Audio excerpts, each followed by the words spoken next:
பொறுத்த வரைக்கும் அந்த அண்ணனோட ரசிகை நானு. அவர் படத்துல நடிக்கிறது மட்டும் பிடிக்கும், அவ்வளவுதான். தலைவரா அவருக்கு எந்த தகுதியும் கிடையாது. அந்த எழுதி கொடுக்கறத ஆக்ரோஷமா படிச்சா ஒன்னும் மக்களோட பிரச்சனைகளை பேசி அவர் தீர்த்த போறது கிடையாது. உங்களுக்கு 234 தொகுதியில் இருக்கிறது மைண்ட்ல வச்சுக்கணும். இப்ப அண்ணன் எல்லாத்துக்கும் பதில் சொல்லுவாரு, எல்லாத்தையும் திறமையா அவர் கையாளுவார். ஆனா விஜயனுக்கு அந்த கெப்பாசிட்டியே கிடையாதுங்க.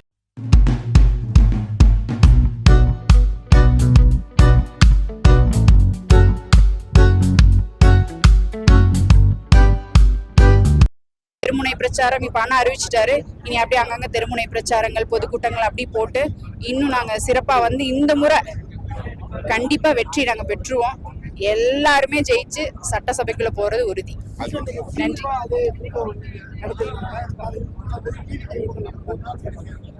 அந்த கூட்டம் நடத்துறதே வேஸ்ட்டுங்க. அது எதுக்கு வெட்டியில் நடத்திட்டு இருக்காங்க? எல்லாம் காசை கொடுத்து கூப்பிட்டு வராங்க. சேர்ல எல்லாம் பார்த்தா தின்பண்டம் தண்ணி வேணுங்கிறதெல்லாம் வைக்கிறாங்க. அப்படி இருந்து ஆளே வர்றதில்ல. ஆள் இல்லாத கடைக்கு அவ யாரு காப்பி ஏத்துறாங்கிறத தெரிய மாட்டேங்குது. விஜய் என்ன சொல்லவே வேண்டாம். எப்போ ஒரு மாநாடு நடத்தினாலும் யாராவது செத்து போயிடுறாங்க. அவருக்கு அது தேவையே இல்லாத விஷயம். அவர் என்னை பொறுத்த வரைக்கும் அந்த அண்ணனோட ரசிகை நானு. அவர் படத்துல நடிக்கிறது மட்டும் பிடிக்கும், அவ்வளவுதான். தலைவரா அவருக்கு எந்த தகுதியும் கிடையாது. அந்த எழுதி கொடுக்கறத ஆக்ரோஷமா படிச்சா ஒன்னும் மக்களோட பிரச்சனைகளை பேசி அவர் தீர்த்த போறது கிடையாது. உங்களுக்கு 234 தொகுதியில் இருக்கிறது மைண்ட்ல வச்சுக்கணும். இப்ப அண்ணன் எல்லாத்துக்கும் பதில் சொல்லுவாரு, எல்லாத்தையும் திறமையா அவர் கையாளுவார். ஆனா விஜயனுக்கு அந்த கெப்பாசிட்டியே கிடையாதுங்க. அவர் டயலாக் பேசுற மாதிரி என்னமோ படத்துல ஒரு நாள் முதல் மாதிரி நான் எல்லாம் நினைச்சிட்டு இருக்காரு. அது ரொம்ப வேஸ்ட். எங்க தொகுதியில எனக்கு டஃப் கொடுக்குற அளவுக்கு இன்னும் யாரும் இல்லைங்க. நான் தான் அவங்களுக்கு டஃப் கொடுக்கணும். பெண்ணெல்லாம் அண்ணன் முன்ன நிறுத்திருக்காங்க.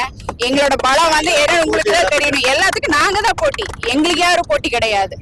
அவங்களுக்கு நாங்க தான் ரொம்ப டஃப் கொடுப்போம். அவங்களும் இன்னும் காலத்துக்கே வரல. நான் போய் 5 மாசம் ஆச்சுங்க. எல்லா வீட்டுக்கும் போய் எல்லாத்துக்கிட்டையும் நான் வாக்கு கேட்டுட்டு தான் இருக்கேன். எல்லாத்துக்கும் புரிதல் ஏற்படுத்திட்டு தான் இருக்கேன். அவ எல்லாம் இன்னும் கூட்டணி பேரம் தான் பேசிட்டு இருக்கிறாங்க. எங்க உங்களுக்கு வேட்பாளர் அறிவிச்சிருக்காங்க? ஒரு தில்லா 234 தொகுதிக்கு அறிவிச்சு அண்ணன் செந்தமிழன் சீமானவர்கள் மட்டும்தான். இன்னும் கூட்டணி தான் போயிட்டு இருக்கு. உங்களுக்கு எந்த ஊர்ல எத்தனை கேண்டிடேட்ஸ் உங்களுக்கு அவங்க அறிவிச்சிட்டாங்க? ஒருத்தருமே அறிவிக்க மாட்டாங்க. கடைசி வரைக்கும் இன்னும் தேர்தலுக்கு ஒரு 15 நாள் இருக்கையில தான் உங்களுக்கு சொல்லுவாங்க. அப்படியே சொன்னாலும் அந்த வேட்பாளர்கள் எல்லாம் மக்களை பார்க்கவே மாட்டாங்க.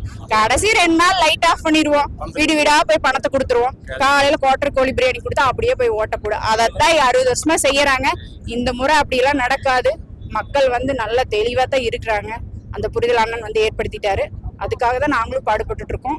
அதை இந்த கூடிய சீக்கிரம் இந்த பாப்பீங்க. நன்றிங்க.